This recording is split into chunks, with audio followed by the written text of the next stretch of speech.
नमस्कार दोस्तों, आप सभी का अभिनंदन और बहुत बहुत स्वागत है आपके अपने YouTube चैनल देवेंद्र क्लासेस में। उम्मीद है शानदार और मस्त होंगे। टॉपिक हमारा चल रहा है ल्यूसेंट का। पूरी ल्यूसेंट किताब को विस्तार से अध्ययन करेंगे अंत तक। टॉपिक एंशिएंट हिस्ट्री से शुरू किया है। टॉपिक बाई टॉपिक मैं आपको पढ़ाता चलूंगा, ठीक है। एंशिएंट हिस्ट्री के बहुत सारे पार्ट बनेंगे।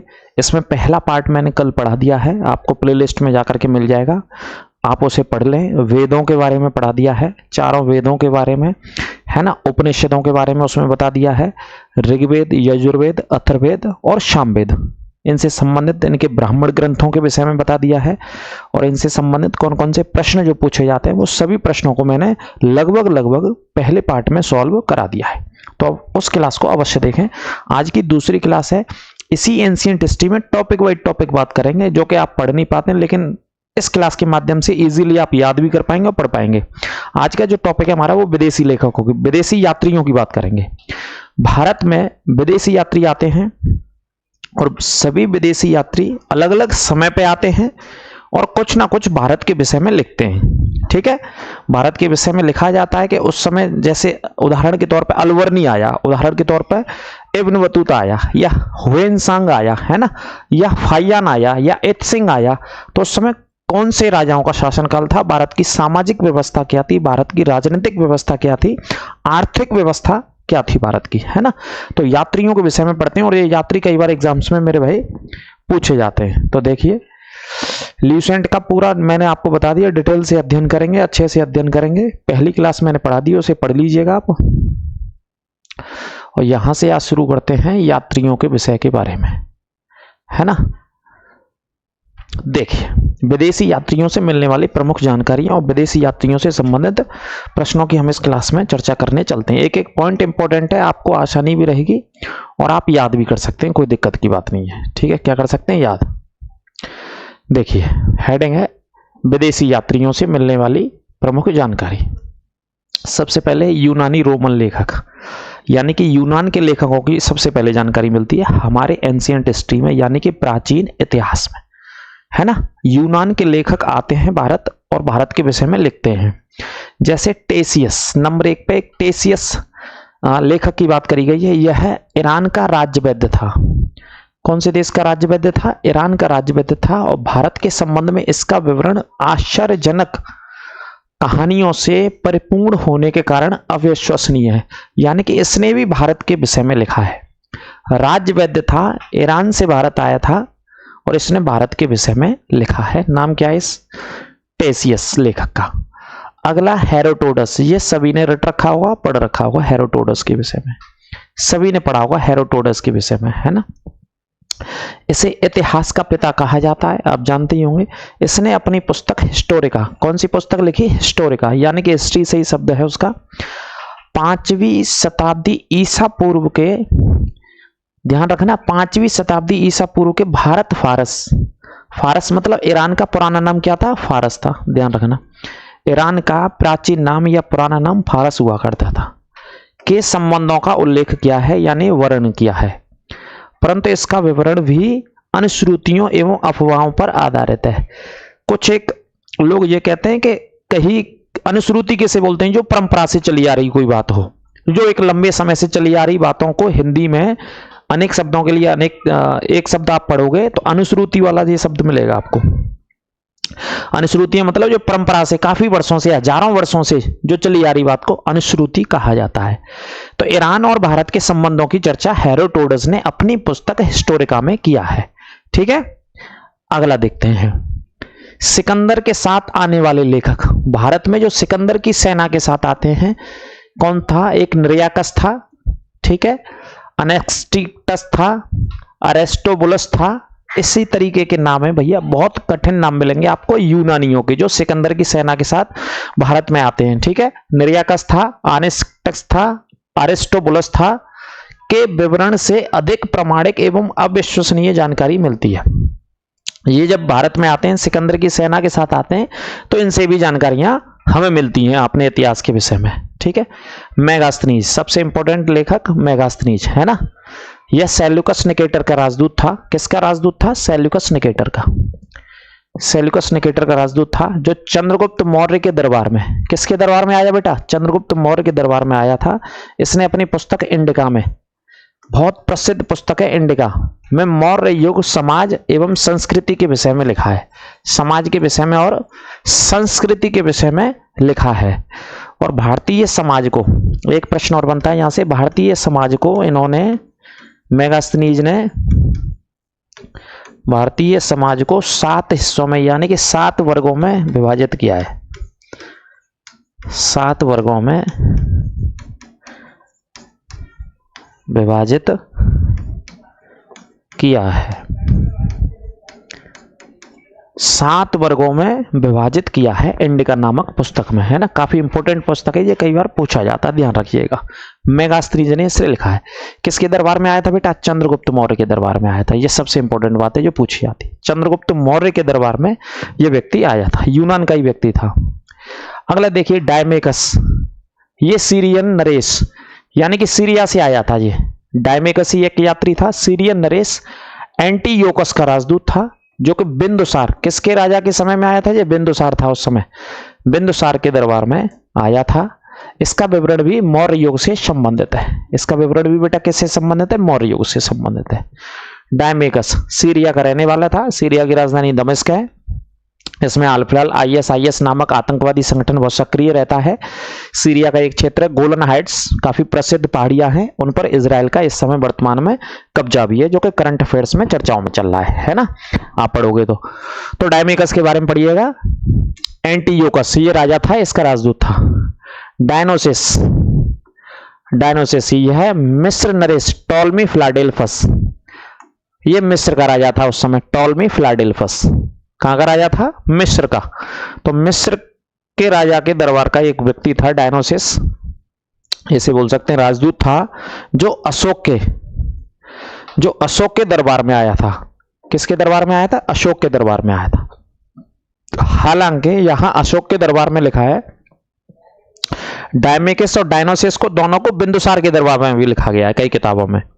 डायमेकस और डायनेसिस दोनों ही जो यात्री थे, एक मिस्र से आया, एक सीरिया से आया, दोनों बिंदुसार के दरबार में आए थे, ऐसा अधिकांश पुस्तकें कहती हैं। लेकिन यहां पर इस पुस्तक के माध्यम से, ये लेटेस्ट एडिशन वाला मैं पढ़ा रहा हूं, ल्यूसेंट का जो नई किताब आई है, फिलाडेल्फस का राजदूत अशोक के दरबार में आया था। अगला देखिए टॉलमी, इसने 2री शताब्दी में, टॉलमी नाम का व्यक्ति था। कौन से नाम का व्यक्ति था? टॉलमी नाम का व्यक्ति।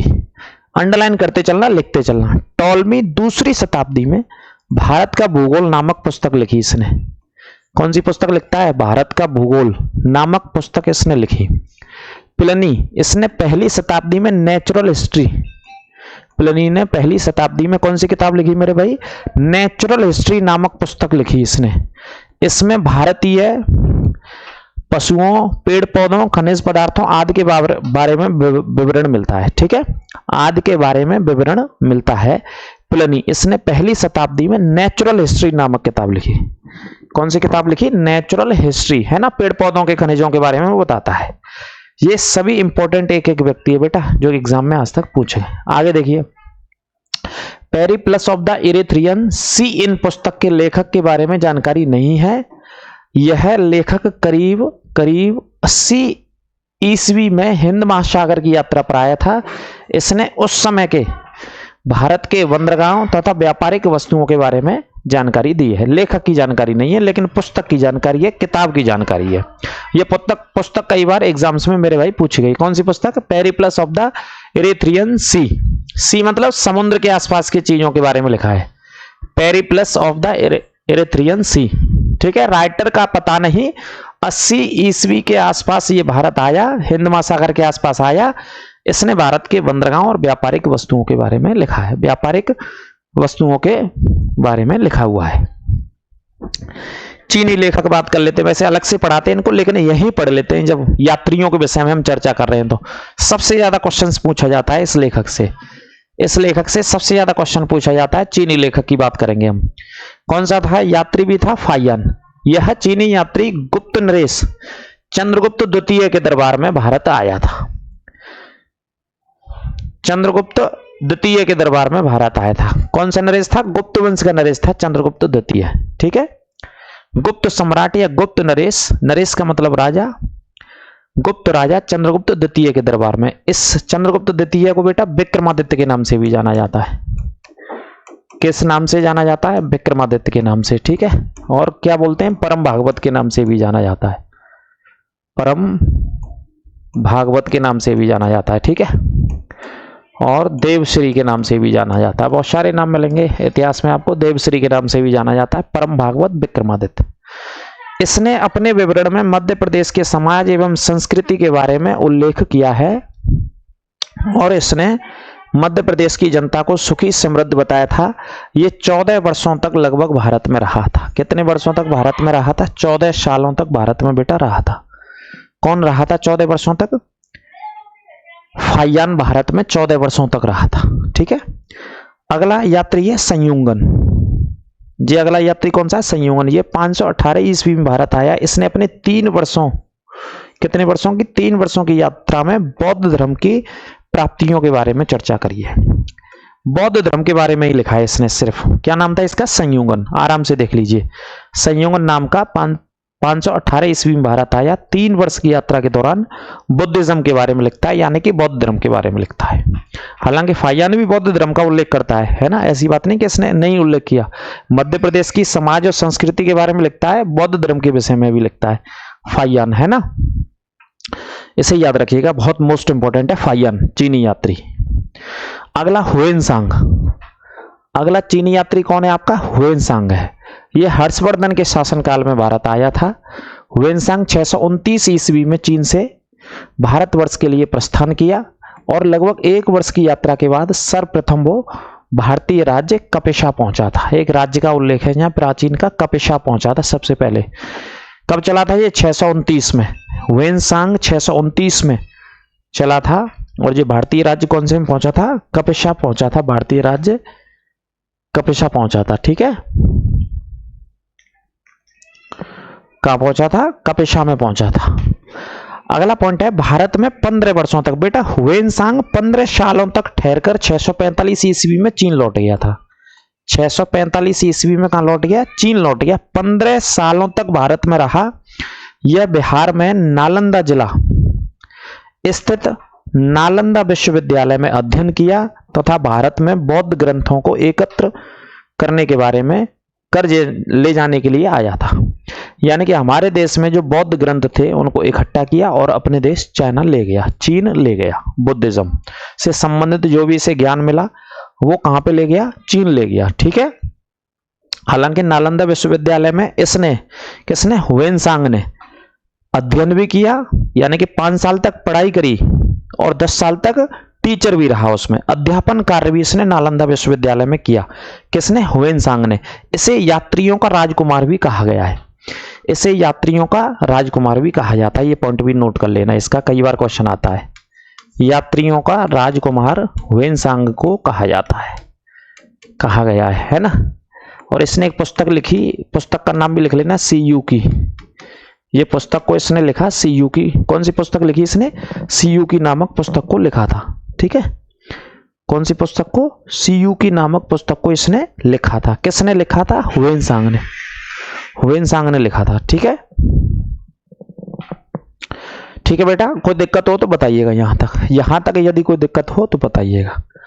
एक एक पॉइंट में आपका इसका देखो आगे आ गया। इसका भ्रमण वृत्तांत, इसने जहां जहां भ्रमण किया उसमें किस नाम से जाना जाता है? सीयू की नाम से प्रसिद्ध है।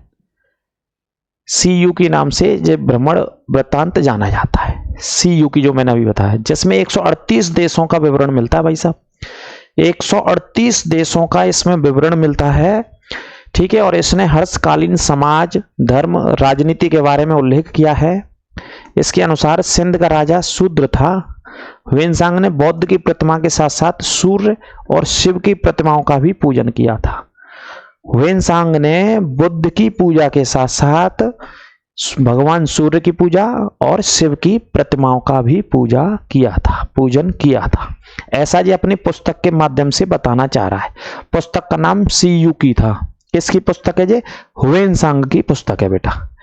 किसकी पुस्तक है? हुएनसांग की। आगे देखिए, एक और यात्री चीन से आता है, इसका नाम इत्सिंग है। ये 7वीं शताब्दी के अंत में भारत आया। इसने अपने विवरण में नालंदा विश्वविद्यालय, विक्रमशिला विश्वविद्यालय तथा अपने समय के भारत का वर्णन किया है।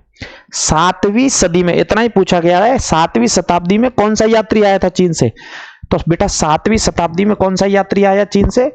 इत्सिंग आया था 7वीं शताब्दी में, इत्सिंग आया था, इतना याद रखना। इसने दोनों विश्वविद्यालय के बारे में बताया, नालंदा विश्वविद्यालय, विक्रमशिला, दोनों विश्वविद्यालय बिहार में स्थित हैं, आप जानते ही हैं। विक्रमशिला विश्वविद्यालय का निर्माण पाल वंश के राजा धर्मपाल ने कराया था, और नालंदा विश्वविद्यालय कुमारगुप्त, जो गुप्त वंश के राजा थे, कुमारगुप्त प्रथम ने कराया था। ठीक है बेटा, आगे देखिए नोट करके। ह्वेनसांग के अध्ययन के समय नालंदा विश्वविद्यालय के कुलपति आचार्य शीलभद्र थे। यह विश्वविद्यालय बौद्ध दर्शन के लिए प्रसिद्ध था। भाई विश्वविद्यालय किसके लिए फेमस रहा? बौद्ध दर्शन के लिए।